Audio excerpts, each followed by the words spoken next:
விருந்தோம்பலுக்கு பெயர் போன நம்ம தமிழ்நாட்டில் வீடு தேடி வருபவர்களுக்கு கொஞ்சம் டீ கொடுத்து உபசரிப்பது வழக்கம். அதில் ஒரு ஆத்ம திருப்தி. தேநீர் அருந்தும் பழக்கம் அந்நாட்களில் எப்படி உருவானது என்றால், ஷானாங் என்ற சீன பேரரசன் ஒரு நாள் சுடுநீர் அழிந்து கொண்டிருந்தான். அப்போது காற்று வீச அருகில் இருந்த செடிகளிலிருந்து ஒன்றிருந்த இலைகள் வந்து அவன் கோப்பையில் விழுந்தன. அப்போது நிறம் மாறியது. அதை பார்த்தவனுக்கு அந்த இலையின் மீது ஆர்வம் ஏற்பட்டது.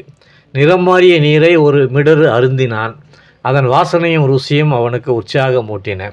கிமு 2737 நிகழ்ந்த சம்பவத்துக்கு பிறகு அந்த செடியை தேடி கண்டுபிடித்து அதை வளர்த்து இலைகளை பறித்து பின் உலர வைத்து கொதிக்க வைப்பது என சீன சமூகம் தேயிலை நுட்பங்களை அடைந்தது. சீனர்களின் வாழ்க்கையில் பண்பாட்டிலும் தேநீர் அருந்துதல் என்பது முதன்மையான இடத்தை பெற்றது. சீனாவின் தேசிய பானமாக தேநீர் கொண்டாடப்பட்டது. இன்று சீனர்களின் அன்றாட வாழ்க்கைக்கு தேவைப்படுகிற 7 அடிப்படை பொருட்களில் ஒன்றாகவும் அது மாறிப்போனதுதான் அதிசயம்.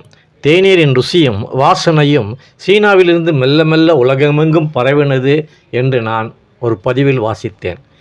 எனக்கு கொஞ்சம் சோர்வாக இருக்குது. நீங்களும் வாங்கலேன், தேநீர் குடிச்சிக்கிட்டே பேசுவோம். அனைவருக்கும் தேசிய தேநீர் தின வாழ்த்துக்கள். நன்றி, வணக்கம்.